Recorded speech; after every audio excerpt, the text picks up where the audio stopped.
स्वरूप शिवकार नमः त्रियोग संहार के।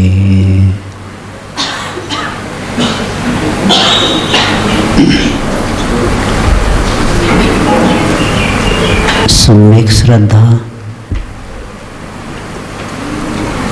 जीवन में होना उस जीव के लिए भाग्योदय माना जाता है, क्योंकि सम्यक श्रद्धा हुए बिना धर्म का प्रारंभ नहीं होता और उस सम्यक श्रद्धान को आचार्यों ने सम्यक दर्शन कहा है।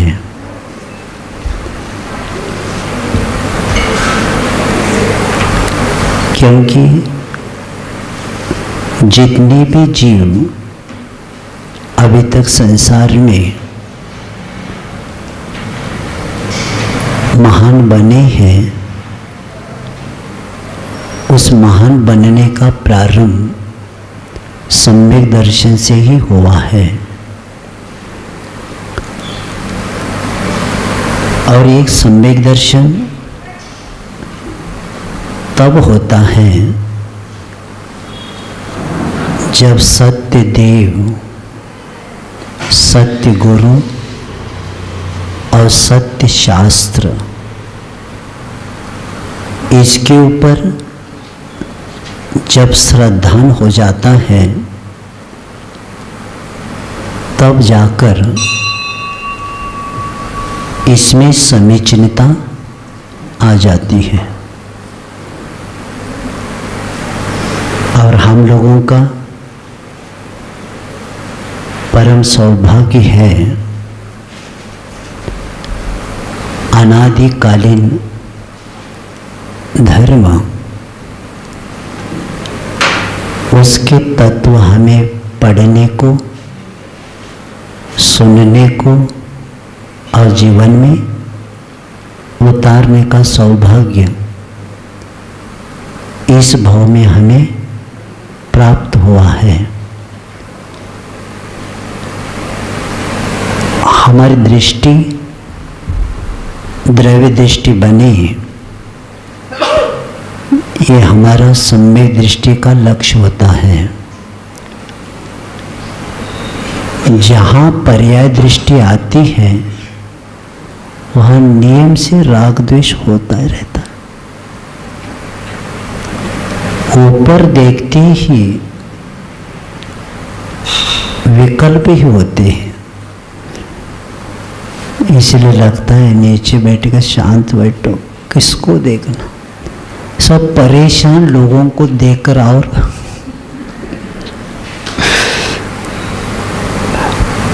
परेशान लोगों को देखकर और परेशानी अपनी न बढ़े।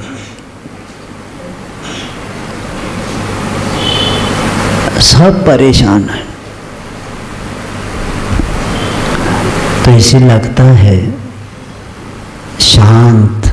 हमारे भगवान कहते हैं नासा दृष्टि रखो, काम हो जाएगा। और इसकी साधना तब होती है जब शिक्षा व्रत में जो सामायिक शब्द है, सामायिक हम लोगों के लिए आत्मिक ऊर्जा को बढ़ाने के लिए काम करता है। क्योंकि हमारी जो ऊर्जा बाहर जा रही थी, तो सामायिक के द्वारा क्या कर उस ऊर्जा को कम किया। आचार्य महाराज जी मूलाचार के समय पढ़ाते समय बता रहे थे, दृष्टि गई, आत्मशक्ति क्षीण हो गई। क्योंकि जहां पे दृष्टि जाती है ना, राग द्वेष होता ही है। इसलिए हम सौभाग्य मानते हैं ऐसे गुरु मिले नासा दृष्टि वाले, कि उनको देख देख कर कभी कभी अपने को भी वो साधना करने के भाव हो जाते। हजारों लाखों जनता उनको देख रही है, लेकिन वो किसी को। और आचार्य महाराज ने हम लोगों के लिए है को लिखा कि तेरी आंखें दो और तुम्हारे ऊपर हजारों आंखें देख रही है। और हम दो आंखें के द्वारा देख रहे सबको, और हजारों लोग सतर्क हो जाओ। आगे क्या कहते? सतर्क हो जाओ। इसलिए हो जाना, आप तो 1000 लोगों को एक एक को थोड़ी देख रहे,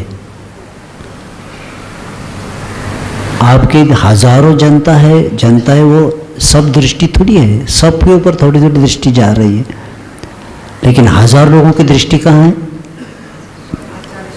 आपके ऊपर है। इसलिए कहते सतर्क हो जाओ।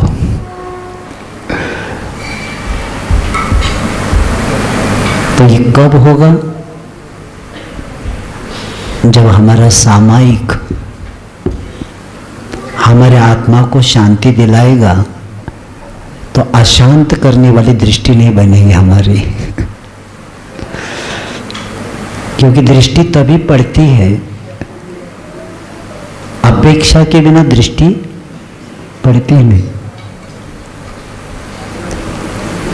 इसलिए निष्काम शब्द इसलिए दिया है, जो निष्काम होता है वो किसी के ऊपर दृष्टि रखता ही नहीं। सापेक्ष वहां होता है। और मानतुंग आचार्य कहते हैं कि भगवान संसार में सबका ज्ञान सापेक्ष है, लेकिन सिर्फ आपका ही ज्ञान क्या है? निरपेक्ष है। और संबंधवत महाराज कहते हैं वो निरपेक्ष कैसा? धनन शिल्पी कर स्पर्शान मुरुज किमुपेक्षते। भगवान का ज्ञान दिव्य ध्वनि निरपेक्ष है। कैसे निरपेक्ष है? रागेर बिना। तो कैसे? उदाहरण बताया मृदंग का। मृदंग बहुत आवाज करता है, लेकिन वह मृदंग तब आवाज करता है जब उसके हाथ ऊपर रखते हैं। यानी मृदंग के ऊपर हाथ रखते ही मृदंग मधुर आवाज करता है। और ऐसे करते हुए मृदंग अपेक्षा नहीं रखता। तो उसी तरह भगवान हमारा जितना भी ज्ञान है सापेक्ष ही रहा है। संसारी का ज्ञान सापेक्ष होता है, और जहां अपेक्षा होती है वहां नियम से स्वार्थ होता है, विषय होता है, कषाय होता है। इसी के कारण हमारे उस ज्ञान के द्वारा हम कर्म का बंद ही करते।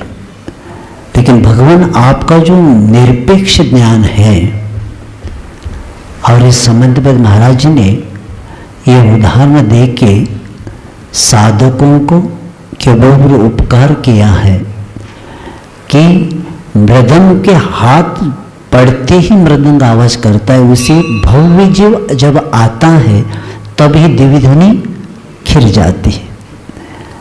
तो उसी तरह योग्य पात्र के समय ही आपको बोलना है। भव्य जीव आने के बाद जैसे भगवान की वाणी खुलती है, प्रारंभ हो जाती है, तब भगवान की ध्वनि निरपेक्षता को लेके चलती है। उसी तरह हमारी दृष्टि, हमारा भाव निष्काम बने। और इसीलिए हम 2 आँखें के द्वारा सबको देख रहे हैं, लेकिन हजारों आँखें आपको देख रही है। सतर्क हो जाओ। इसका कारण यही है कि हम हमें जागृत रहे। तो इस दृष्टि को लेके हमें किसी से प्रभावित होना ही नहीं, क्योंकि प्रभावित होना ही अपनी साधना की कमी मानी जाती है। आचार्य महाराज मूलाचार्य की क्लास में बता रहे थे, संयमी होकर भी असंयमी से प्रभावित होता जा रहा है। क्या कहा जाए, क्या मिलने वाला है? असंयमी शब्द बता रहा है तुम्हें, ये असंयमी मिलने वाला है। तो इसीलिए शिक्षाव्रत में सामायिक जो शब्द जो पहला बताया, ये सामायिक के कारण ही हमारी आत्मिक ऊर्जा को बढ़ा सकते, सामायिक के द्वारा शरीर को विश्रांति और आत्मा को शांति प्राप्त कर सकते हैं। और सामायिक के द्वारा हम इंद्रियों को सम्यक रूप से क्या कर सकते, सम यानी राग द्वेष रहित मध्यस्थ आत्मा बनती है। सामायिक में क्या करती आत्मा, मध्यस्थ बनती, किसी से राग भी नहीं, किसी से द्वेष भी नहीं। और ये सामायिक करने वाला व्यक्ति आत्मिक आत्मा के साथ एकीभूत होना ही सामायिक है। और कल इसका विषय बताकर आए हैं, क्योंकि आज अपने को चौथी ढाल पूर्ण विषय करना है। और हमारा आत्मगौरव कब बढ़ेगा, जब हम अपने आप में अपने स्वरूप को पोसे बिना आत्मगौरव नहीं बढ़ता। और जहाँ व्यक्ति का आत्मगौरव बढ़ता है वह पर पदार्थ से कभी प्रभावित नहीं होता। और ये परिचय स्व का प्राप्त करने के लिए सामायिक कार्यकारी है। और इसमें इस भव के बारे में, इस संसार में हमारे लिए कोई भी शरण नहीं है। ये संसार अशुभ है, अनित्य है, दुखदायक है। ये जब तक हमारा सामायिक में चिंतन नहीं होता तब तक हम पर पदार्थ से प्रभावित होते हैं, क्योंकि यही नित्य है, यही शरण है, और वह है मोक्ष ही शरण है, आत्मा ही नित्य है। ये भाव सामायिक में बन जाए। और सामायिक करने की विधि भी आप इसके पहले रत्नकर श्रावकाचार्य में बता कर आए कि सामायिक करते समय कौन सी दिशा पर कैसे बैठना, पूर्व और उत्तर को लेकर बताया था, दिशा का महत्व भी बताया था। ये विषय इसका हुआ है। और सामायिक 3 प्रकार से हम कर सकते, उत्तम, मध्यम और जघन्य। तो इसमें जघन्य सामायिक 48 मिनट का होता है और मध्यम सामायिक ये 4 घड़ी का 96 मिनट होता है और उत्कृष्ट सामायिक ये 2 घंटे 24 मिनट तक होता है। तो पहला हमने कल बताया था आप लोगों को अभी से सुबह और शाम 24 मिनट का क्या करना, 1 घड़ी का सामायिक पहला अभ्यास करना है। बाद में 2 घड़ी तक पहुंच जाएंगे तो जघन्य सामायिक होगा। बाद में 4 घड़ी 96 मिनट मध्यम सामायिक हो जाएगा और उसके बाद 2 घंटे 24 मिनट ये उत्कृष्ट सामायिक हो जाएगा। और इसका अभ्यास अभी करना ही पड़ेगा। मन नहीं लगता तो भी बैठना ही है, क्योंकि मन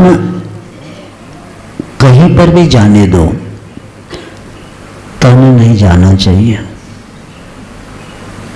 अतिक्रम, व्यतिक्रम, अतिचार और अनाचार ये भी विषय चारों को बता कर आए हैं, क्योंकि पहले के 3 प्रतिक्रमण के द्वारा कार्य हो सकता है। अतिचार तक क्या होता है, प्रतिक्रमण के द्वारा प्राय यानी अपराध, प्रायश्चित तो क्या कर सकते, उस दोषों को परिमार्जन कर सकते। लेकिन जो अंतिम जो है अनाचार, वो भंग होने के बाद बहुत मुश्किल है।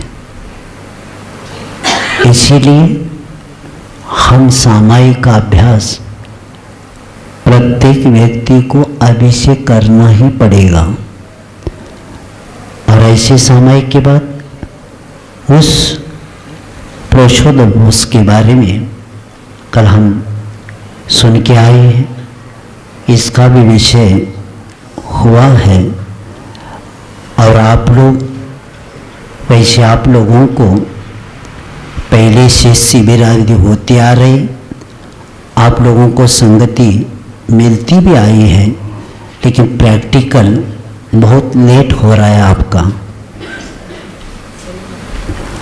अब इस चातुर्मास में आप लोगों का चातुर्मास तो अष्टानिक से प्रारंभ होता है। श्रावक का चातुर्मास कब होता है? अष्टानिक से होता है। तो इस चातुर्मास में आप लोगों को संकल्प मुझसे आकर करना है कि एक महीने में या पूरे चातुर्मास में या पर्वों में हम शुद्ध भोजन करने का संकल्प करेंगे। इसलिए मैं बता रहा हूं, अभी से शुरू करेंगे ना, आपका पुण्य बढ़ता जाएगा। मैं मेरा अनुभव बताता हूं, मैं मेरी प्रशंसा नहीं कर रहा हूं। जब गुरु महाराज जी ने, हमने कहा मैं वापस नहीं जाऊंगा 88 में सोनागिरी में, तब आचार्य महाराज जी ने कहा ऐसा करो, अगले महावीर जयंती को आना। तो हमें भेज दिया वापस। अब मेरे पास सिर्फ नमोकार मंत्र, श्रद्धा, वैराग्य है, लेकिन शास्त्र पढ़े ही नहीं। तो इतना पता था कि मुनि महाराज, व्रती लोग नल का पानी नहीं पीते। तो 1 साल जहाँ वापस गया, सुबह कुएं से पानी हर रोज लाता था, वही मैं अकेला पीता था। मेरे पास है ही नहीं, लेकिन 1 साल तक कुएं पर जाकर पानी छान के, जीवानी छोड़ के, यानी विकास होने का कहाँ कहाँ निमित्त मिलता है। प्रतिमा तो है ही नहीं अपनी, सिर्फ व्रत हुआ है, लेकिन इसका पालन जब मैं रत्नगर श्रावक जब संघ में आया, तब पता चला कि प्रतिमा का मैंने पहले से पालन किया था, लेकिन पता नहीं था अपना। लेकिन इतना पता है कि शुद्ध बनाया जाता है, कुएं का पानी का उपयोग किया जाता है। तो 1 साल तक किया, उसका फल यहाँ मिले। इसीलिए जीवन में कहाँ से कार्य कौन करता और कहाँ पहुँच जाता, इसलिए प्रमाद नहीं करेंगे। और आप अगर, मैं भी बताता हूँ, बरेली में 2 साल पूर्व चातुर्मास हुआ था, वहाँ लोगों ने नियम लिया है 1 महीने में 15 दिन शुद्ध भोजन का। कई लोगों ने पर्व का लिया, कई ने 8 दिन का लिया। और वहाँ कुएं में हर रोज भीड़ रहती है, जैसे गाँव त्यागी गांव में है ही, ऐसा लगता है सब। तो उसके बाद अभी अनंतमती का चातुर्मास हुआ, उसको आश्चर्य लगा कि कितनी भीड़ रहती है। तो कहते तो जानबूझ के जिनका जिस दिन शुद्ध भोजन पता ना, तो उनके यहाँ जानबूझ के जाते थे। तो कितनी बिना चर्याने, बिना किसी करते हुए शुद्ध भोजन मिलता ही था। और इसी के कारण उन लोगों की इतनी कर्मों की निर्जरा होती है, और आगे का प्रतिमा के पूर्ण अभ्यास हो जाता है। इसलिए देखना है हमें, क्योंकि आप लोग कहाँ तक पहुँचे हैं। परिवार में आपको आज से, आज दोपहर को भी या आहार के बाद संकल्प करना है कि अष्टमी चतुर्दशी को शुद्ध भोजन करेंगे या एक महीने में या सप्ताह में 5 दिन का करेंगे, 15 दिन में 5-6 दिन का करेंगे और चातुर्मास में पक्ष को लेके, लेकिन प्रत्येक व्यक्ति को क्या करना है, अष्टमी चतुर्दशी का तो ये तो हो लेना ही है, लेकिन ऐसे करेंगे तो देख लेना और कितना पुण्य। और अभी से परिवार में लोग, छोटे बच्चे भी देखते रहते हैं, उसका प्रभाव उनके ऊपर पड़ जाता है। क्योंकि देखो मम्मी को छूना नहीं, आज छोले का भोजन है, शुद्ध भोजन है, तो ये शब्द भी वो सुना, इतना भी किया तो कितना बड़ा कार्य होता है। तो ये पुरुषोत्तम उपवास अभी जो भी आप करेंगे तो उसको कैसे करेंगे, शुद्ध भोजन के साथ करने की कोशिश करेंगे। और इसके आगे बताया जा रहा है कि भोग उपभोग, भोग और उपभोग नियम करी ममता निवारे। यानी अब उसको तीसरी प्रतिमा, तीसरी शिक्षा व्रत में बताया जा रहा है। पहला कौन सा है, सामायिक, दूसरा पुरुषोत्तम उपवास और तीसरा भोगोपभोग परिमाण व्रत। अब वह व्यक्ति भोग और उपभोग दो शब्द हैं। अब वो व्यक्ति नियम, यम और नियम रूप से करता है। जो पदार्थ एक बार भोग करके पुनः नहीं भोगा जाता उसको क्या बोलते, भोग बोलते हैं। जैसे रोटी चावल सब्जी आदि है। और जो पदार्थ एक बार भोग करके पुनः पुनः भोगा जाता है उसको उपभोग, ने कपड़े हैं, आभूषण हैं, इस आदि को लेके। तो इसका भी क्या करना चाहिए, परिमाण करना चाहिए। क्योंकि परिग्रह परिमाण व्रत में परिमित भोगोपभोग वस्तु को करने जीवन भर के लिए भी किया जाता है और कुछ सीमा तक भी किया जाता है। तो ऐसे भोगो परिमाण शिक्षा व्रत यम और नियम रूप से होता है। जो परिमित जीवन, परिमाण जीवन पर्यंत के लिए जिसको यम बोलते हैं, और जो काल की मर्यादा को लेके भोग और उपभोग का परिमाण किया जाता है उसको नियम कहते हैं। तो ऐसे इसमें भोगो परिमाण करेंगे। ये करने से क्या होता है, ये करने से बाकी का आगे का विकल्प नहीं होता, क्योंकि सीमा हो गई। हम इतने ही साड़ी का उपयोग करेंगे, इतने अलंकार का करेंगे, इतने कपड़े का करेंगे, तो बाकी के कपड़े के प्रति ममत्व नहीं रहेगा। उसके द्वारा कर्म का बंध, उसे हम क्या करेंगे, कर्म से बंध यानी बच जाएंगे। तो ऐसे करने से कितना काम होता है। मैंने बताया था ना, मंदिर जी में प्रवेश करते समय निश्चय बोला, क्या बोला कि राग द्वेष को दूर करना लक्ष्य रहेगा, और जो देवी देवता है वो तो हो गया, लेकिन मेरा संकल्प है कि मैं यहाँ राग द्वेष नहीं करूँगा, और जितना परिग्रह मेरा है बाकी का सब निश्चय उसका भी मेरा क्या है, त्याग है। ये भाव करके जिनेंद्र भगवान के दर्शन पूजन करेंगे तो कितनी कर्मों की निर्जर होती, बहुत होती।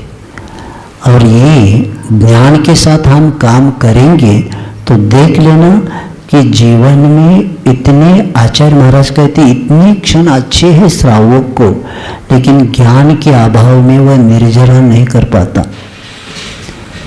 हर समय हर क्रिया में संकल्प जो है हमारा यम रूप में नियम रूप से हम कितना कर सकते, लेकिन ज्ञान नहीं होने के कारण वो जानता ही नहीं।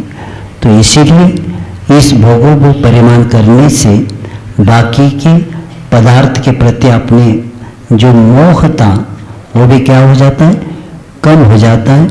और भोगों को परिमाण में जो अतिचार बताए कि सचित आहार, सचित संबंध आहार और सचित सम्मिश्र आहार और अभिशव आहार और दुष्पक्व आहार, इस प्रकार भोगों को परिमाण में बता के बताया है कि इसी के कारण अपना क्या होता है, मोह इच्छाएं कम हो जाती है।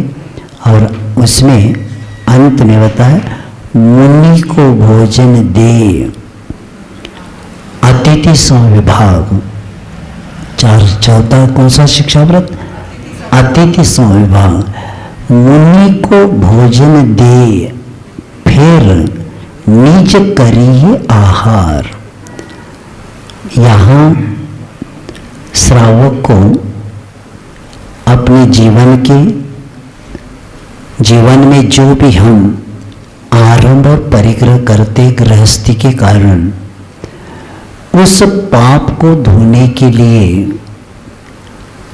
ये पूजा और दान, ये महत्वपूर्ण दो पुण्य वर्धन के लिए स्थान बताए हैं। और दान देते समय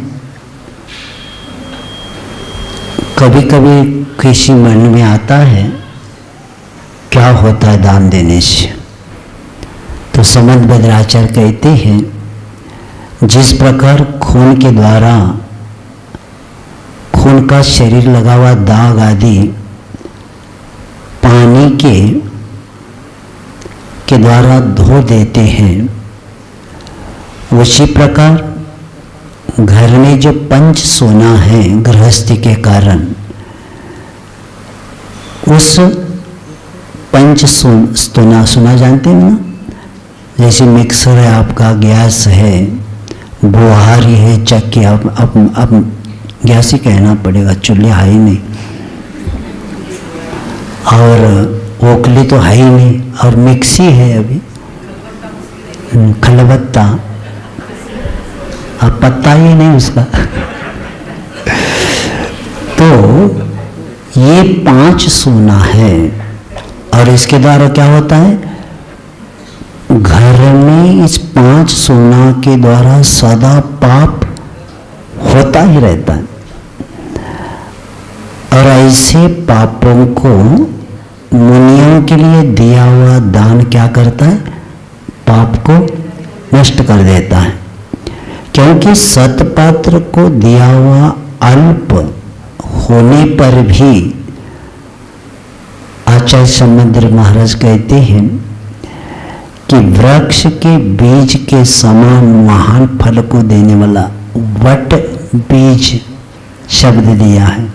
वट का बीज कितना छोटा होता है, खसखस के दाने से भी छोटा होता है। तो ऐसा बीज योग्य समय पर योग्य स्थान पर गिर जाए तो उस छोटे से उसमें से वट का बड़ा वृक्ष होता है। तो उसी तरह योग्य पात्र को देने के बाद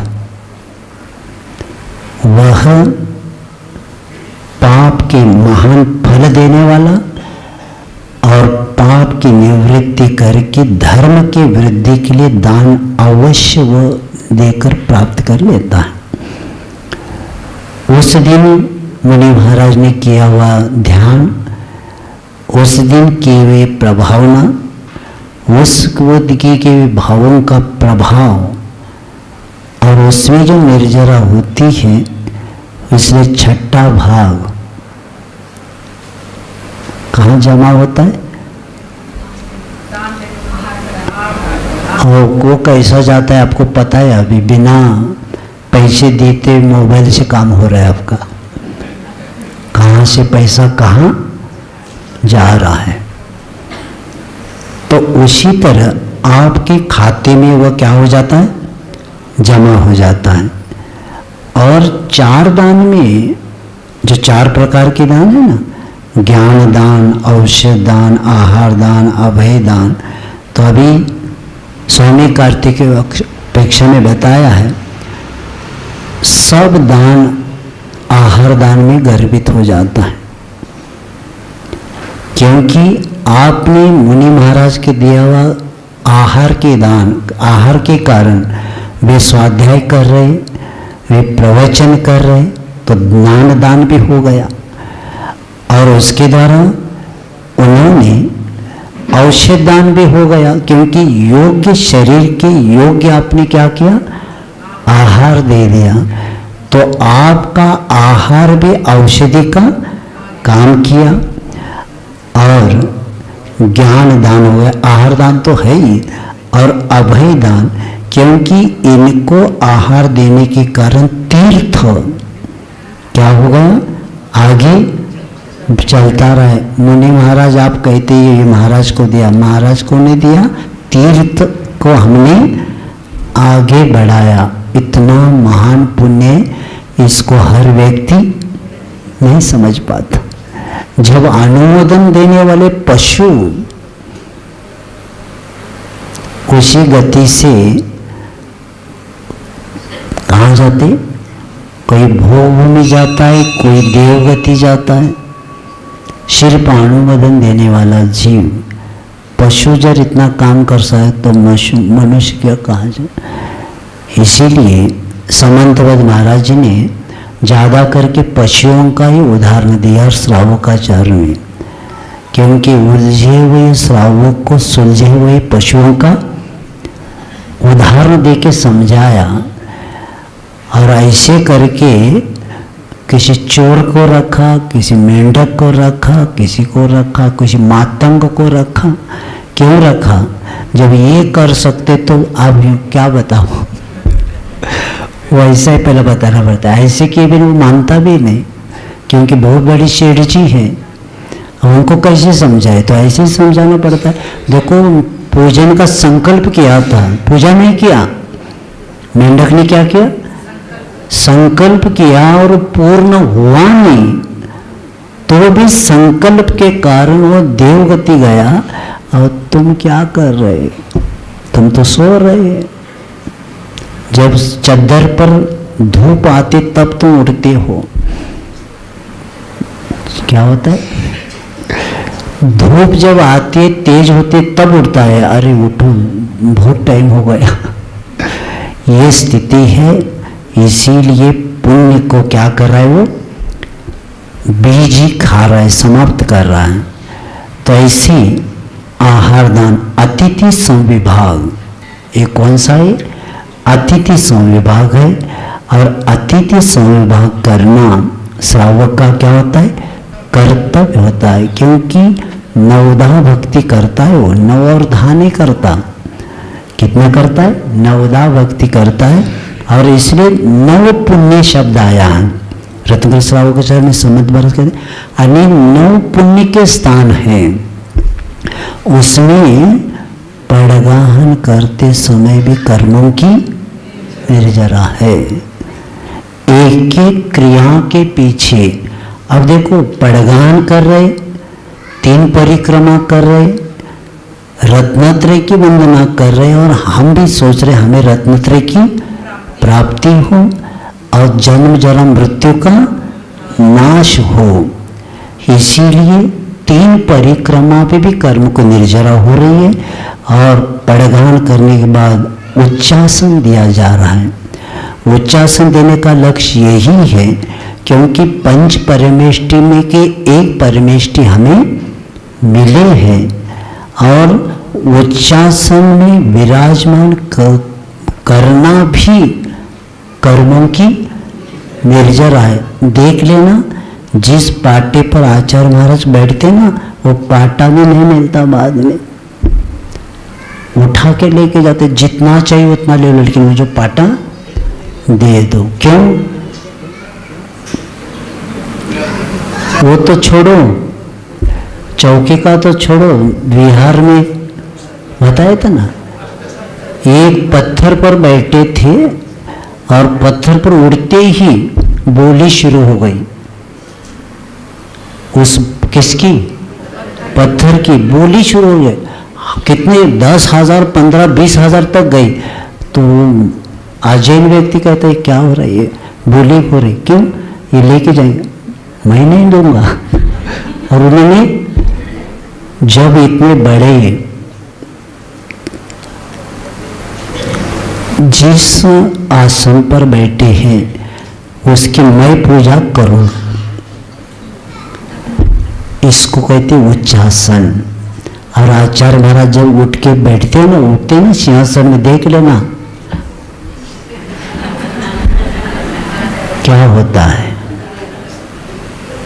तो ये उच्चासन देना भी कर्मों की निर्जरा के लिए। और पाद प्रक्षालन, ये पाद प्रक्षालन महाराज का नहीं हो रहा, रत्नत्रय का हो रहा है। अन्य समय की बात अलग है और ये इस समय की बात अलग है, क्योंकि इस परमेष्टि की पाद प्रक्षालन करके इस निमिष से मुझे गंधोदक मिलेगा। क्योंकि प्रत्येक क्रिया में विनय जितना रहेगा उतनी कर्मों की। अगर आपके पास विनय नहीं ना, क्योंकि कभी कभी बीच में खींचना पड़ता है। आचार्य महाराज जी बता रहे थे कि हम लोगों को भी कहा गंधोदक नहीं लेते ना, जानबूझ के कई लोग वहां से उठ के आना,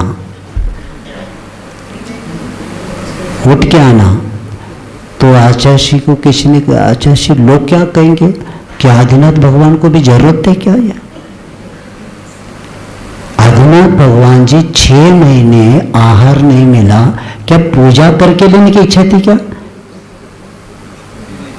नहीं, आचार्य श्री कह रहे थे सामने वालों को पहला विनय बनाना पड़ेगा, तब हम आहार करेंगे। और जिसके पास विनय होता है वही दुगंधोदक, जिसके पास नहीं कर नाटक भी करता है भीड़ में। तो तुम्हारा मायाचार अभी भी नहीं छूट रहा है। उस मायाचार के कारण तो उस पर्याय में गए तुम, और अभी भी चौके में आकर भी आपको अगर विनय नहीं है, हमारे देखने की इच्छा नहीं होती, लेकिन विनय सिखाने के लिए कभी कभी देखना पड़ता है। और उठ के भी मैं आता, एक बार आया लगता है यहाँ कहीं। तो इसका अर्थ ये नहीं कि महाराज को पूजा करके नहीं, आपके पास विनय में तो तुम कहाँ के, क्योंकि विनय मोक्ष का द्वार है। और ये पाद प्रक्षालन, और पाद प्रक्षालन के बाद पूजन किया जाता है। पूजन करने का लक्ष्य, जो अर्घ्य चढ़ाते हैं उस अर्घ्य के पीछे जो शब्द है आपका, जन्म जरा मृत्यु का नाश हो मेरा, मुझे ये पद प्राप्त हो, नैवेद्य चढ़ा के क्षुधा का नाश हो, महाराज का कर रहे कि आपका कर रहे? निमित्त महाराज का है, लेकिन किसका हो? तो पूजा किसकी हो रही बताओ? नाम तो महाराज का है, लेकिन निर्जरा किसकी? महाराज की हो रही। पूजा करने से पूजा करने वाले की पूजा होती है, जिसकी होती है उसकी निर्जरा होती है। बस निर्जरा किसकी होती? जो पूजा कर रहा है उसकी निर्जरा होती, महाराज की थोड़ी होगी। तो ये निर्जरा का आपके पुण्य के वृद्धि का ये समय है। तो पूजा करना है और वे नमस्कार करना, मन शुद्धि, वचन शुद्धि, काय शुद्धि, आहार जल शुद्ध है। तो एक एक भक्ति के पीछे भी निर्जरा होती है, इसीलिए तो सबसे श्रेष्ठ माना गया है आहार दान। और तीर्थ का प्रारंभ भी आहार दान से हुआ है, और अंत भी पंचम काल कब आने वाला है? जब मुनि महाराज का आहार नहीं होगा तो समझ लेना छठा काल। इसीलिए मुनि है, इसलिए तीर्थ चल रहा है। ये नहीं रहेगा तो तीर्थ भी नहीं रहने वाला। तो ये नवदा भक्ति सतपात्र को दान देने से उत्तम मध्यम जगन आदि बताया। तो अतिथि, क्योंकि समय आज पूर्ण करना है अपने को, चलो। तो इस तरह अतिथि संविभाग में अतिचार, सचित निक्षेप आदि को बताया, सचित अभिधान, पर व्यपदेश, मात्सर्य और कालातिक्रम।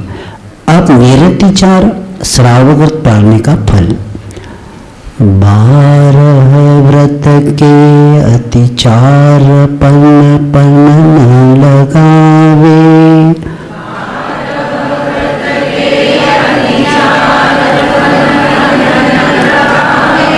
मरण समय संन्यास धारत कसु दोष न सावे।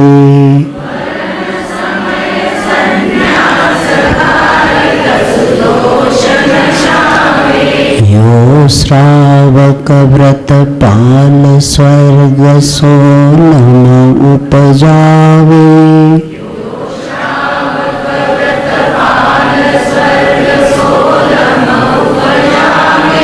तहते चयन जन्म पाय मुनि होवे शिव जावे।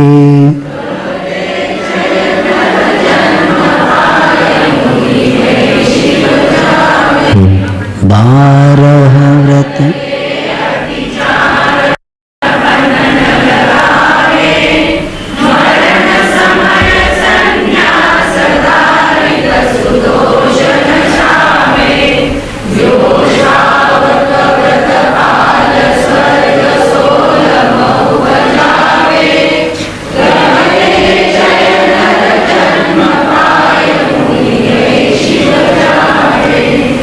अतिथि विभाग के बाद 4 शिक्षा व्रतों का वर्णन पूर्ण हो जाता है, क्योंकि पात्र के बारे में समंत भाई महाराज बताते हैं कि तपोनिधि, ग्रह त्यागी और गुण निधि 3 शब्द दिए हैं। तपो के धनी होना चाहिए और जो गुण रत्नत्रय के साथ और ग्रह त्यागी ही पात्र होता है। और इसका विषय रत्न श्रावकाचार्य में बताकर आए, क्योंकि भूमि अगर अच्छी हो तो बीज का मूल्यांकन होगा। भूमि अच्छी नहीं है, बीज अच्छा है, तो पत्थर पर रखने से बीज कभी अंकुरित नहीं होता। तो उसी तरह ऊपर का हाथ और नीचे का हाथ दोनों को भी महत्व बताया है, क्योंकि पात्र जैसे महत्वपूर्ण है, उसे दातार को भी अपने व्रतों के बारे में, अपने गुणों के बारे में उनको भी बहुत अच्छे ज्ञान करके लेना है। 7 गुण होते दाता के, उसके पास श्रद्धा भी होना चाहिए, संतोष वृत्ति होना चाहिए, भक्ति भी होना चाहिए, क्योंकि भक्ति करने के कारण ही आत्मशक्ति केंद्रित हो जाती है। और भक्ति कब होती है? जब गुणों के प्रति अनुराग रखते तब भक्ति हो जाती है। और विज्ञान यानी भक्ष अभक्ष का विवेक उसके पास होना चाहिए। दाता के पास क्या होना चाहिए? भक्ष अभक्ष का विवेक होना चाहिए। और अलुब्धता यानी उभय लोक के सुख की वांछा नहीं होना, नहीं ये दान करने से इतना मुझे मिलेगा या मिले, ये भाव। इसलिए देखो कर्तव्य आता है, ये क्या शब्द आता है? कर्तव्य में आत्मोन्नति का विषय आता है, भोगाकांक्षा का विषय नहीं आता। और वे क्षमा गुण होना चाहिए और उसका सात्विकता बहुत अच्छी होना चाहिए। तब जाकर क्या होता है? वो ऊपर का हाथ योग्य बनता है। और नीचे का तो हाथ का लक्षण बताया आपने, लेकिन ऊपर के हाथ वालों को बताना पड़ेगा, नहीं तो ऊपर का कहेगा नीचे का कैसा है, पर तुम कैसा व्रत देख तो लो, वो पहला देखना पड़ेगा ना। तो इसलिए आचार्य महाराज मोराजी में पहली वाचना हुई थी धवला की, तब आचार्य महाराज जी ने कहा कि दाता महत्वपूर्ण है, तब जाकर तीर्थ चलेगा। तो आप बोलते बोलते कैलाश चंद्र जी ने कह दिया तो महाराज ऊपर वाले श्रेष्ठ हो गए, आचार्य महाराज ने कहा, पंडित जी नीचे का हाथ कपता नहीं, ऊपर का हाथ क्या होता है? कपता है। आपने कई लोगों को देखा है, चम्मच में यहाँ लिया हुआ कप नीचे गिरता है, यानी वस्तु कहाँ से कहाँ ऐसे ऐसे करते करते। इसीलिए दोनों का संबंध इस तीर्थ को चलाने के लिए है, और दोनों रहेंगे तब तक तीर्थ रहेगा। नीचे का हाथ न रहेगा तो ऊपर का हाथ क्या करेगा? ये भी है। इसीलिए श्रमण और श्रावक ये परंपरा है। तब इसीलिए आदिनाथ भगवान जी अगर आहार को नहीं उठते तो श्रावक कहाँ बनता? तो तीर्थ आगे बढ़ाने के लिए दोनों की जरूरत है, इसलिए आहार को उठे हुए, क्योंकि स्वयं था ना उनके पास, क्या उठने की जरूरत थी। लेकिन आगे जाकर तीर्थ चलने के लिए श्रावक होंगे, श्रावक में से मुनि भी बनेंगे, तब जाकर क्या होगा? ये तीर्थ चलेगा। इसलिए बहुत बड़ा उपकार तीर्थ के प्रारंभ में उनके द्वारा हुआ है। अभी 12 व्रत के अत्याचार। व्रत वह होता है किन्हीं पदार्थों के सेवन का तो हिंसादि अशुभ कार्यों का नियत काल तक संकल्प पूर्वक त्याग करने को क्या बोलते हैं? व्रत बोलते हैं। यानी प्रतिज्ञा करके जो नियम ले जाता है उसको व्रत बोलते हैं। और व्रत लिए बिना कोई भी फल नहीं मिलता। जैसे आप लोगों का कई वस्तुओं का त्याग है, रात को पानी भी नहीं पीते तो भी संकल्प इसलिए नहीं किया, पीना पड़ा तो के पीछे 365 दिन में एक दिन कभी पिया होगा तो 364 दिन का नुकसान हो गया। करंट में चलता है क्या? करंट में आपके कोपर गांव में करंट में ज्यादा ब्याज मिलता है क्या फिक्स वालों को? अच्छा, ये भी पता है, होशियार है आप लोग। ये भी पता है कि फिक्स करने से डबल होता है, करंट में नहीं रखते। वहां तो पैसे बढ़ाने के लिए तो बहुत सोचते, लेकिन आत्म विकास के लिए करंट पर रखे। और करंट में रखने का नाम अब सुनते करंट वालों को कुछ भी अभी मिलता ही नहीं। तो इसीलिए प्रतिज्ञा पूर्वक जो व्रत लिया जाता है उसको क्या बोलते? व्रत बोलते हैं। और व्रत में जो अतिचार है, यानी व्रत को विकृत करने वाला जो दोष है उसको क्या बोलते?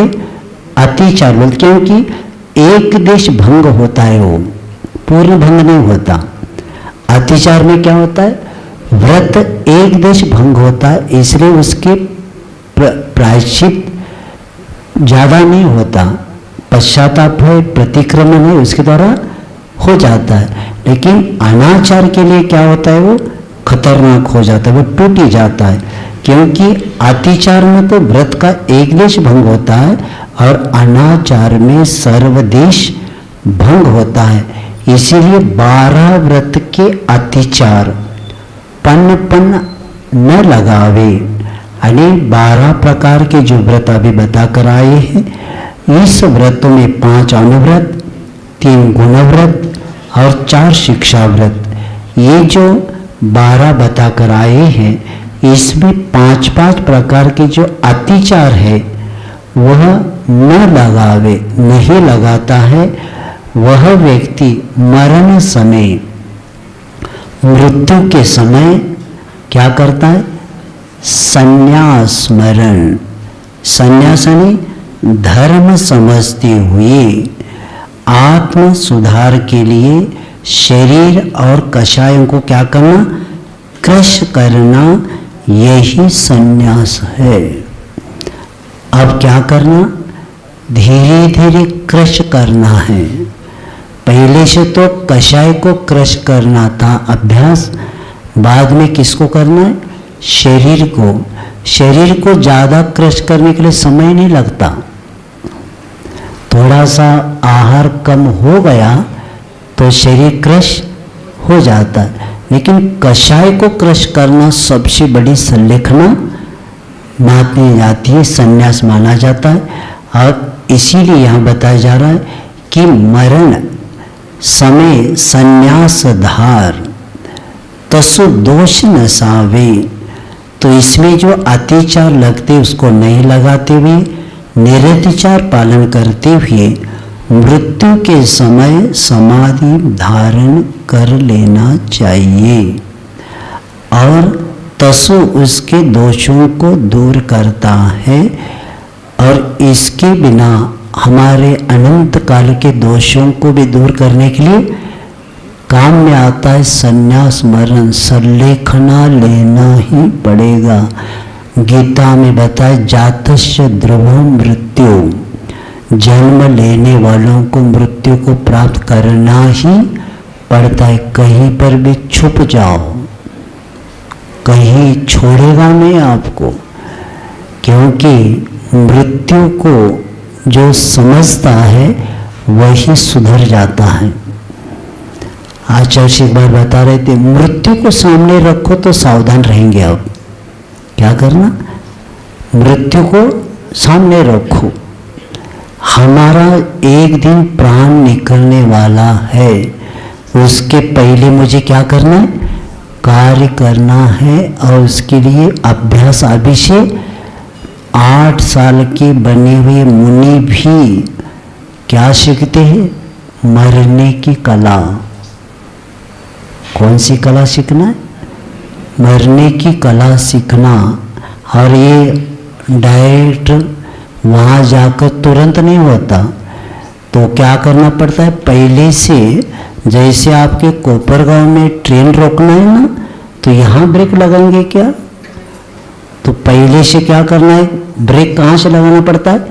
1-1.5 किलोमीटर पहले से ब्रेक लगाना पड़ता है, तब जाकर कोपरगांव के स्टेशन पर गाड़ी रुके। और आपको जब स्टेशन आ गया और ब्रेक दबाएंगे तो कहाँ जाएगी? आगे जाएगी, जहाँ स्टेशन ही नहीं है, बीच में रुक जाएगी। तो उसी तरह पहले से अपने को क्या करना है? तैयारी करना है, तब स्टेशन संलेखना का आएगा ना, वहाँ अच्छे से रुक जाएगी और आपका काम भी हो सकता है। तो ऐसे मरण समय संन्यास धारण करना, पहला अपने को अभी से क्या करना पड़ेगा? लक्ष्य बनाना ही पड़ेगा, क्योंकि संलेखना के बिना किया हुआ धर्म, किया हुआ तप त्याग, किया हुआ स्वाध्याय, इस सब का फल क्या है? संलेखन। नहीं तो क्या हुआ? पहले से युद्ध के लिए जाने के लिए तलवार चला चला के परिश्रम किया,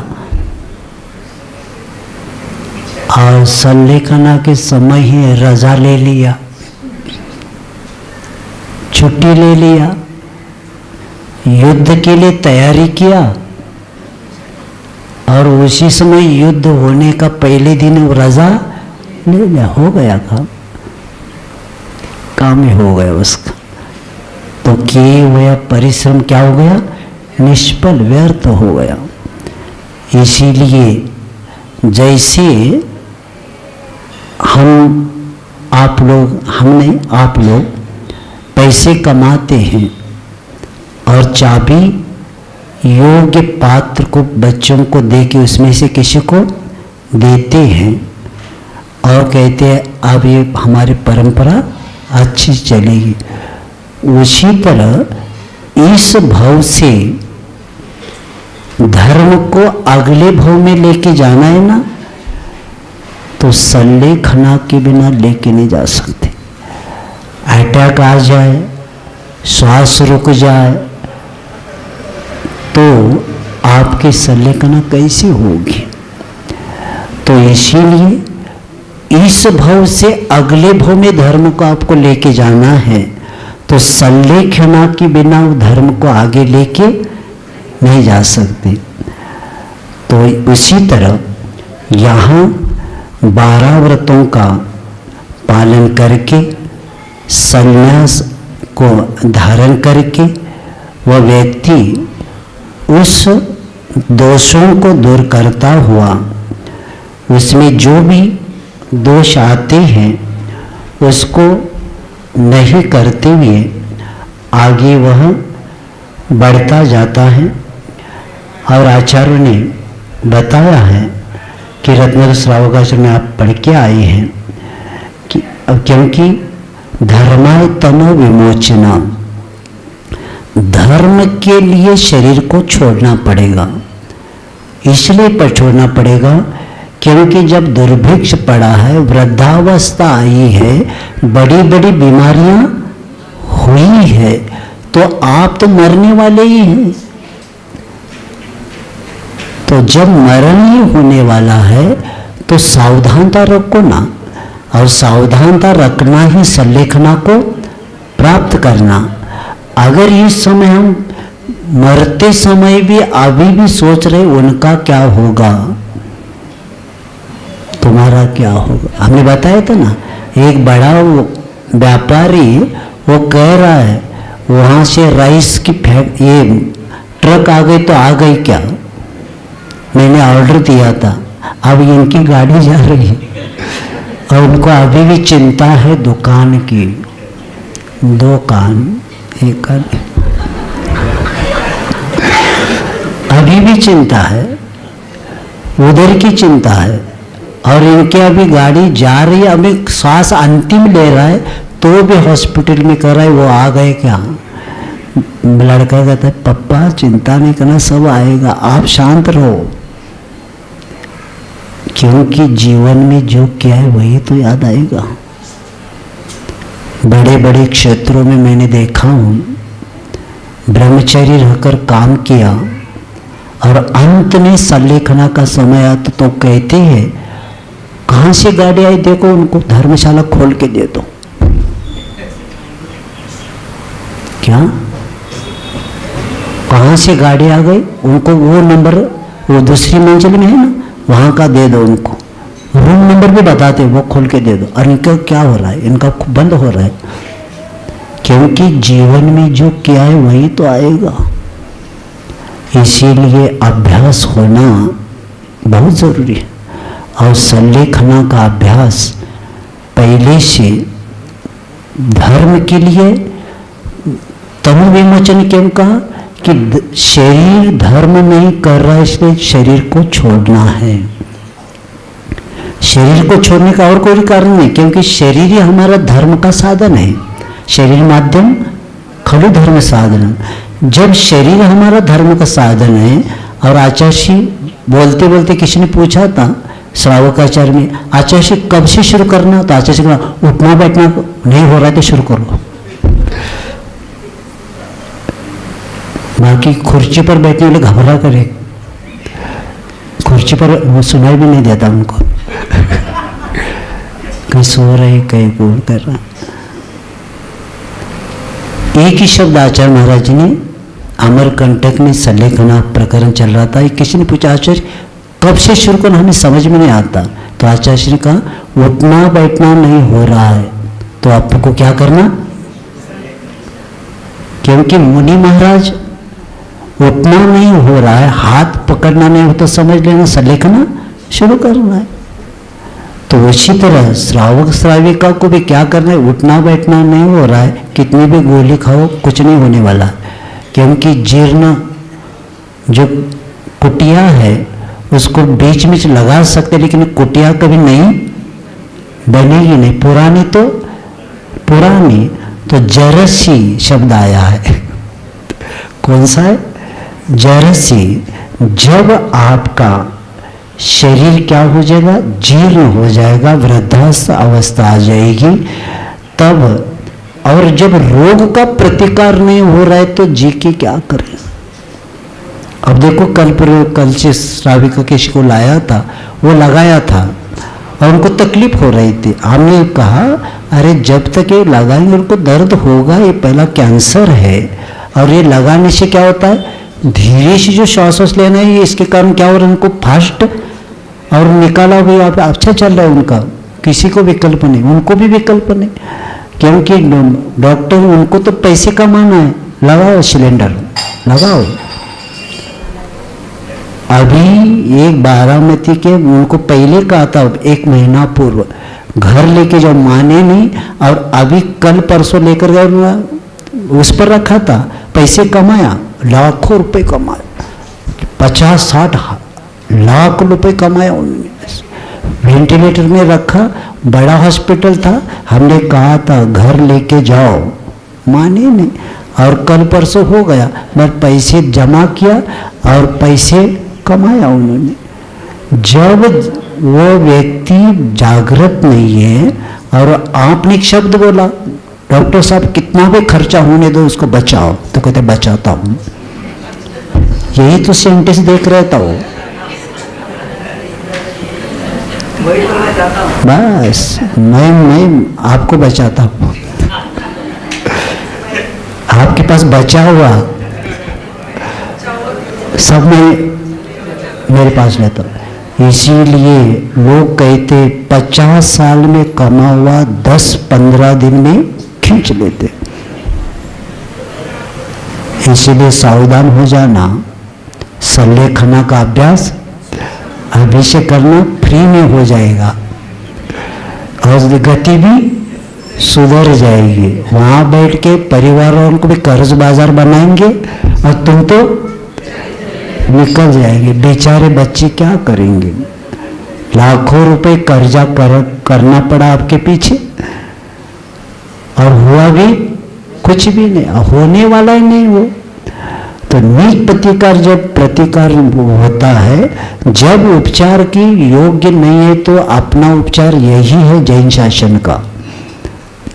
संलेखना ही सबसे बड़ा उपचार है और ऐसे करते भी इसी के कारण क्या होता है, संलेखना शरीर और कषायों को क्रश करते हुए अंत में धैर्य के साथ इस शरीर को जागृतता के साथ शरीर को क्या करना है, छोड़ना चाहिए। इसको कहते मृत्युंजय।